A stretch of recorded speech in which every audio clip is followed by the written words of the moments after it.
The energy that's been here, building to the playoffs and now starting in the playoffs, it's truly been sensational. I'm just trying to help the Sabres win games to the best of my capacity.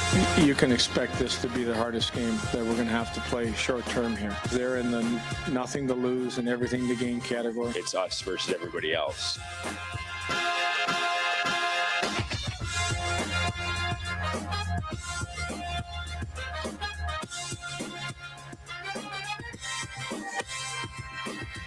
Well, hey, hello, and how are you, folks? Welcome to Leading the Charge. I'm Dom Tibbetts. Tonight, we have a jam-packed show for you. We are talking all things Buffalo Sabres with Joe Yerdon of Bleacher Report and recapping the NFL Draft with Buffalo Rumblings team site producer Chris Trapasso. But first, looking ahead to tomorrow night's Game 5 between the Buffalo Sabres and Boston Bruins. Buffalo with a chance to win the series and advance out of the first round for the first time in nearly 2 decades. The atmosphere will be electric, to say the least, inside the KeyBank Center. But the Sabres have to approach the game like a team that's playing just as desperate as Boston will, because the Bruins will come in backs up against the wall, season on the line, desperate to do anything it takes to extend their season. Sabres head coach Lindy Ruff made sure to emphasize how difficult Game 5 will be, even on their home ice. You can expect this to be the hardest game that we're going to have to play short term here. Because they're in the nothing to lose and everything to gain category. They're embarrassed to a man about the game. I said this before the series started. They're a good team, and I have a lot of respect for how hard it is to get to where they got, alone get where we got to. All right, on the injury front, Lindy Ruff told reporters today that forwards Jason Zucker and Tyson Kozak are, quote, probable to play in order for tomorrow's game. And he's adding there's also a chance forward Josh Norris could also suit up. Possibility there. Puck drop is at 7:30 from the KeyBank Center. Of course, we want to remind all of you, whether it's on Facebook, our streams there, our X on Twitter, which is at Matt Beauvais account. Drop your questions, comments, concern later on in the last block of the show. I will do my best to answer all of those questions. Now, you probably have a lot of questions about how we got here to this point with the Buffalo Sabres in that opening round against the Boston Bruins. Well, great news for you all. I caught up with Bleacher Report's Joe Yerdon to talk all things about this playoff series. Well, greetings from the KeyBank Center, everybody. Dom Tibbetts here alongside Joe Yerdon, notedhockey.com, also Bleacher Report for the Buffalo Sabres. Joe, thank you so much for coming and talking a little Buffalo Sabres here. You and I were in Boston for Game 3. You were there for Game 4. I want to start there on the road. Did you learn anything new about this team, or maybe something that was just solidified with the way that they were able to win both of those games, including the fact that they did it just in 2 different separate styles? Well, the thing I liked about how they played in Game 3 was that you could see what they had gathered from games 1 and 2, where Boston was really able to kind of flex on them, get a lot of shots, generate a lot of opportunities. In Game 3, it kind of flipped. And it started right after a Lion stops penalty shot on Victor Arvidsson. And then from that point on, Sabres kind of settled in, figured out some things that the Bruins were doing to try to counter them defensively, and then they just kind of went. As the later part of Game 3 was they were on fire, and then all of Game 4, they just rolled right over Boston. So I like a lot of what they did to learn from it and to take it and to move forward and to end up blowing the Bruins right out of the barn in Game 4. You mentioned the penalty shot save from Alex Lyon there too. My turning point in this series was I think the Sabres needed to see Bo Byram score in the second period instead of mashing all the buttons together there in the third period. So for me, I felt like that was a turning point where I think this team got some confidence. You mentioned that penalty shot save. Was there another moment maybe in Game 3 where you felt like this team had flipped the switch and then you kind of saw that come to fruition in Game 4? Well, they were able to kind of break through what the Bruins were doing defensively to them, shutting them down in the neutral zone, keeping them to the outside in the zone to shots from the outside. That's what every team wants to have, makes it easy on the goalie. They were able to get to the inside. And when you're starting to do that and you're bringing your defense up the slot, guys are coming up the seam like that, you're able to generate more shots, better opportunities, and suddenly it's making Boston's defense kind of scramble a little bit. So it makes things a little bit easier for the offense to keep going and to generate possession and keep the puck in the zone. And when you're doing that, you're stressing them out. When you stress them out, sometimes you get goals. All right, so we're talking here. This is the Monday ahead of Game 5 back here Tuesday. Sabres with a chance to clinch in their first playoff series in 15 years. I can't imagine, Joe, what this atmosphere is going to be like, given the fact of what we've seen in the first 2 games. So far in this series, though, not trying to count the chickens too early here, who's been your series MVP? Boy, that's a tough I know, because you could go so many different ways with it. Right, and it's hard to not look at Bo Byram. I mean, Byram's been so good offensively. Defensively, he and Owen Power have been outstanding, shutting down the Bruins, getting in the way, just controlling possession, doing a lot of those things. It's very easy to pick Byram because of the goals and what he's done, but it's the leadership, it's the defense, it's all that stuff where he's been able to kind of take control and do things. You have to like what Lyon's done too, obviously. I mean, he's played very well in goal, but I look at Byram and the way he's gone, it's very hard to go away from him. Alex Tuck's another one. Very sneaky, because he's gotten the goals, he's gotten the offense, and like that line, I mean, they get so much attention paid to them. They're still doing things. They're doing little things. If they're not scoring, they're controlling the puck and making plays with it when they do have it. I know I would have loved to have seen Noah Ostlund in the first 2 games of the series too, because his difference on the ice, I feel, has been like, felt by this team as well here too. As we look ahead to this matchup, what's the biggest key for the Sabres to try to come in on their home ice and clinch this series? This Boston team's going to come in desperate. And I think it was Alex Lyon who said after the game yesterday, you have to play like the more desperate team. How does this team even attempt to try doing that, knowing that Bruins squad is going to be playing with their literal backs against the wall? Well, the thing with this Sabres team since, December, is that they've treated every day as a new day. Like, okay, we won the last game. All right, what are we doing today to move on? That helps them so much set the pace mentally to get ready for the game and to say, okay, today's a new day. Let's go win today. And that kind of check down helps them win day to day, game to game. And they're able to kind of put the past in the past. Mm-hmm. Might be a little tough because Nikita Zadorov's going to be out there again. Bruins are going to be really desperate. They're going to push. They're going to play a better game in game 5. But when you can reset like that and just take it as it comes to you, that's a huge deal for them. And that helps Buffalo set the standard for what they have to do. And I think that's what you can expect here in game 5. Real quick on the goaltender, I want to ask, because Lindy Ruff has talked so much this season about how they like that rotation. But in this stage of the postseason, I feel like you're going to like that solidified guy. You thought it was going to be UPL. He has a rough game too. And then Alex Lyon has seemingly come in and has kind of shut the door. Do you envision it's just Lyon's net to lose at this point? Do you imagine that it comes back to a moment where maybe they rotate to UPL? How do you kind of view the Sabres going about that? I think the way they're going to look at it is you're going to ride the guy until he gives you a reason to switch him. Luukkonen had a rough game too. Yeah. No doubt about that. And it gives you a reason to go to Alex and say, all right, man, let's go. And Luukkonen got rode pretty hard at the end of the year, because that was the guy Lindy was like, okay, this is the guy that's going to take us into the postseason. Yep.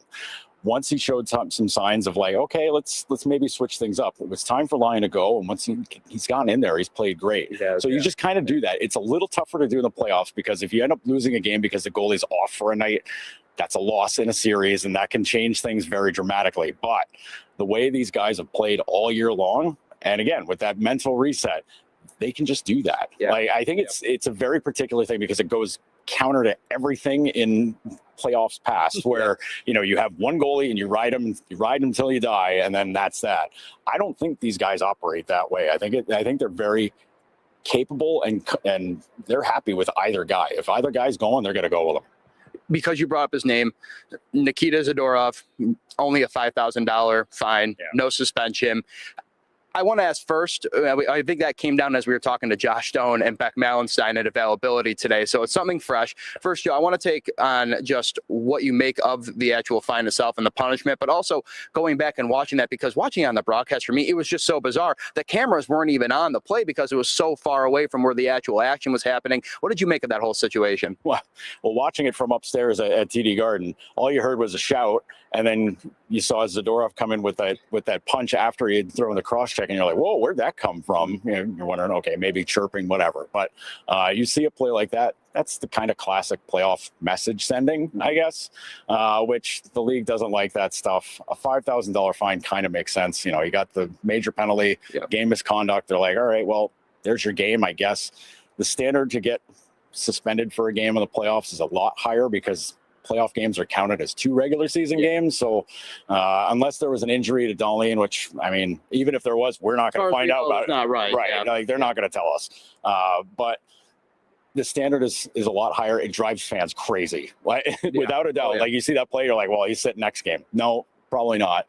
$5,000 fines, kind of what you expect, but kind of ups the temperature a bit more for game 5 because, I mean, Nikita's a roughneck, man. He plays that kind of style of game, and he's trying to get his team going. Like, they had no life throughout that whole game, and you're just trying to get everybody ready for game 5. Not the way Sabres fans want to see it, obviously, but it's what happens in the playoffs. Absolutely. All right, that is Joe Yurden, 7:30, Game 5, right here at the KeyBank Center. Joe, where can people read, watch, and find your work? Yeah, you can find me at bleacherreport.com, the NHL side there. Plenty of stuff we're doing there. Also notedhockey.com. That's where I'm doing a lot more of my writing about the Sabres. If you want to read about them there, feel free. Go ahead and read. It's free.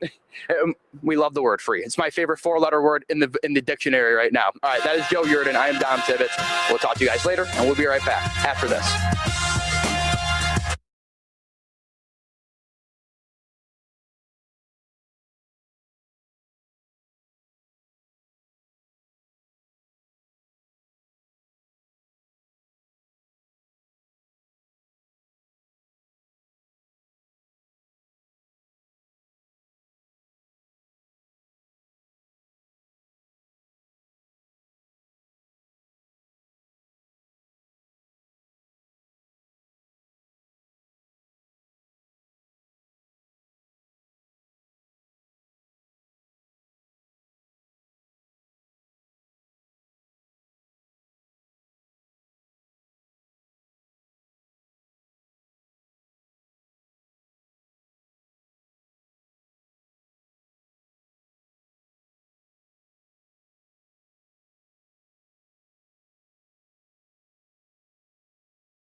In the charge, everybody. My thanks to Joe Yurden for catching up with me after Sabres practice today to talk things all getting ready for Game 5 tomorrow night, 7:30 at the KeyBank Center between the Sabres and Bruins. We now switch our focus to the Buffalo Bills, though, who added 10 new faces in the NFL draft, including a bunch of undrafted free agents afterwards. So a busy weekend in the Bills, and for more on who they picked, the conversion, or I should say the analytical view of the value that those picks are, we bring in Chris Trapasso from Buffalo Rumblings.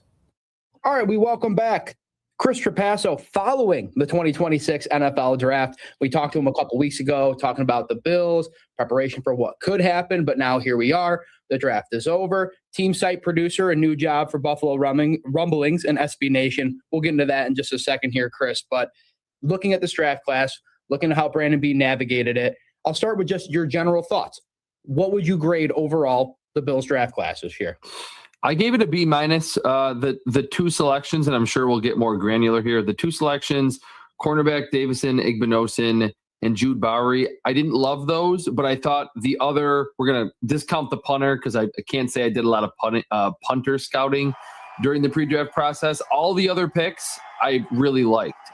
I thought they got some huge steals in the fourth round after Jude Bowery. and I understood the selection of TJ Parker because there were a few other edge rushers that I felt like we probably discussed, like a Cassius Howell, Malachi Lawrence, who wasn't available, that maybe Bills fans were more attuned with by the time the draft came around. But Parker, I think, ticked a lot of boxes and is the safer of the edge rushers.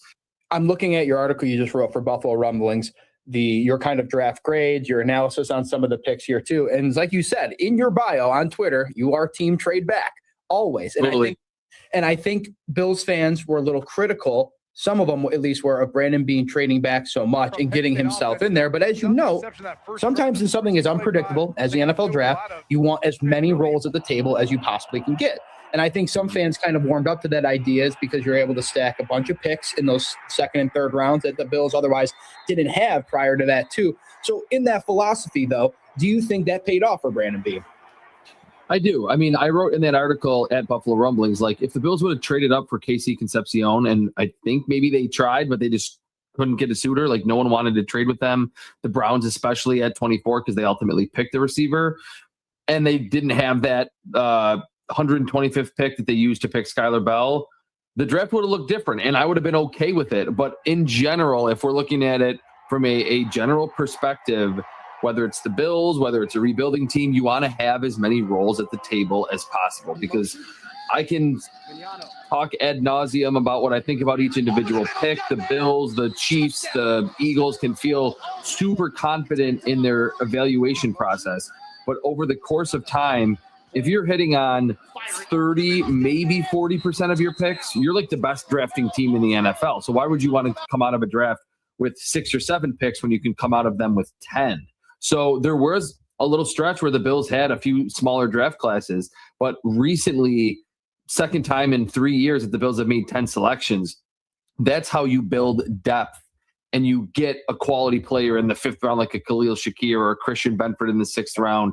And like I wrote it in that article too, this was not a roster that was ripe with like, hey, there's 7 holes, starting jobs open. And what has hurt the Bills the most in the playoffs is their depth has been tested and it has not been good enough. And you can say, hey, you can't always bank on those guys being injured, but for as long as an NFL season is today, you can almost guarantee that you're going to have some backups and some maybe third stringers playing against a Patrick Mahomes or against the Denver Broncos on the road. And you have to be faithful that those, or have faith that those players can come in and make plays. So I think what the Bills did to get the 10 selections and say, we want to just add youth that is cheap to this roster and see who can play up and maybe outplay some of the veterans that cost more money. That's the right way to continue to keep the Super Bowl window open.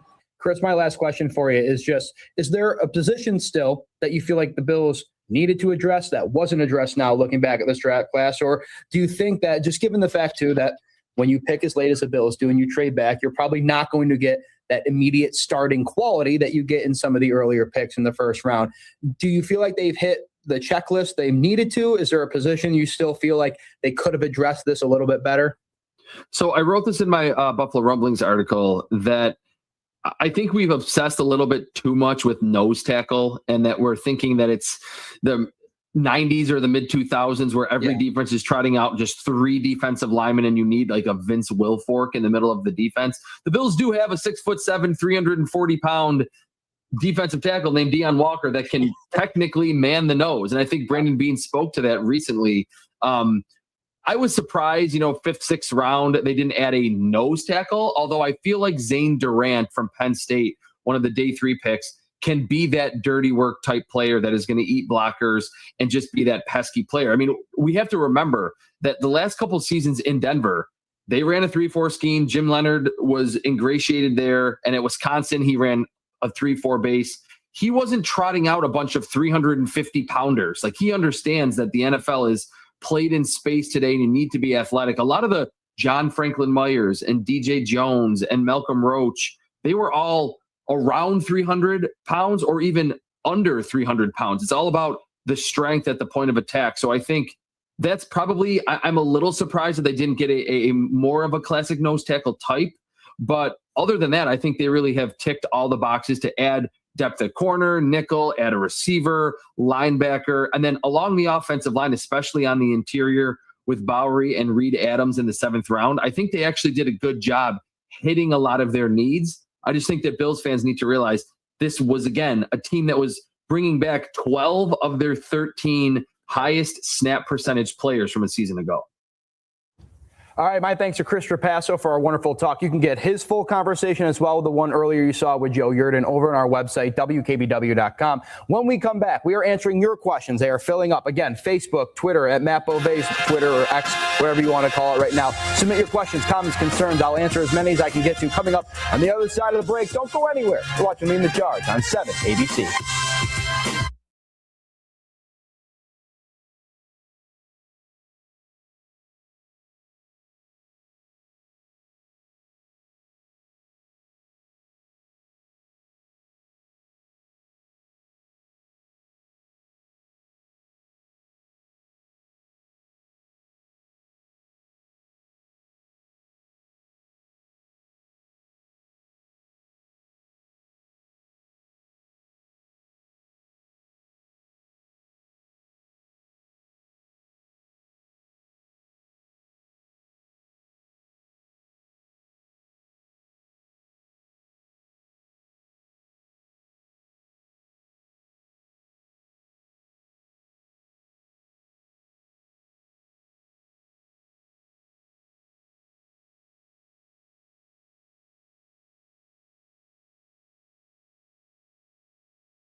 All right, welcome back to Leading the Charge. To wrap things up here, I'm answering your questions, comments, concerns to wrap up the show here. Be sure to go over to our Facebook at WKBW or Leading the Charge. Drop your questions in there. Or if you're on Twitter/X, go to Matt Beauvais' account. That's where you can find them there, too. I'm going to go back to the very beginning of the show here before we got on with Joe Yerdon. Matt asked here, how would you grade the Bills draft, and which pick do you think was the best value at its slot?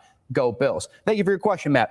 I'm going to go slightly higher than what Chris Trapasso said. I'm going to go with a B. And I think just overall, I like the move to trade back. I like the fact that you didn't have a lot of day 2 picks and a lot of day 3 picks that you needed to add. Brandon Beane has found value in those spots there too. So I'm going to give it a B only because I like the fact that Casey Concepcion wasn't going to be there at 26 for you. Go back, try to add some draft volume. And I love that analogy Chris used. Add what did he say? At like a gambling table, right? At the casino, something that is unsure as the NFL draft. You want as many roles as possible. And that's what the Bills gave themselves there too. My favorite pick, it's probably the kind of favorite one that everybody has looked at, but it's wide receiver Skylar Bell. I was looking over on my Twitter and I saw a tweet from Warren Sharp, who is an NFL expert analyst, from April 25th. Skylar Bell led the entire wide receiver class in this year's draft in volume and usage, 7.8 catches per game. Number one, 34.5% target rate, 2.82 yards per team per pass attempt, 3.46 yards per route versus man-to-man, and almost a little bit more than 3 yards per route versus zone. All that boiled down to the fact that Skylar Bell is extremely good with yards after the catch. They got him late in the 4th round, an extreme value pick, as Chris mentioned. Do you know another wide receiver the Buffalo Bills drafted in a late round scenario that paid off for them? It was Khalil Shakir. I'm not saying that Skylar Bell is going to come in and be the same kind of guy that Khalil Shakir is. They need something different, but I love his ability to make plays, yards after catch. It's going to be huge. And mind you, it's just a wide receiver, and it's another weapon for Josh Allen to accent Joshua Palmer, DJ Moore, Khalil Shakir, Keon Coleman, who Brandon Beane said today they are going to, kind of press the reset button on and try to get him going into this offense here. A couple other ones here too. Scotty Hahn Jr. said, need to close it out tomorrow. Series is 0-0. Talking about the Buffalo Sabres. Scotty, I agree with you. You do not want this series going back to Boston in a game 6. Go take care of business on home ice. I know it is difficult, but if there's one thing the last 5 periods I think have shown me and probably other Sabre fans who have watched this team, Buffalo's better. Plain and simple. They might not be the most physical at first, and I think Boston was trying to take them out of their game, but Buffalo has proven on the ice that they are the more skilled team. They are more talented. They are, quite frankly, just in every way, shape, and form, a better team here. So they need to go out, win at home, because you don't want this going back to TD Garden. I can't imagine the Bruins are going to want to be in another situation coming off an embarrassing loss in Game 4 where they let things slip away there too. So, all right, we are running out of time. Thank you, everybody, for tuning in. This has been another edition of Leading the Charge. We will be back here next Monday. But, of course, Sabres Game 5 against the Boston Bruins coming up tomorrow night. See you then.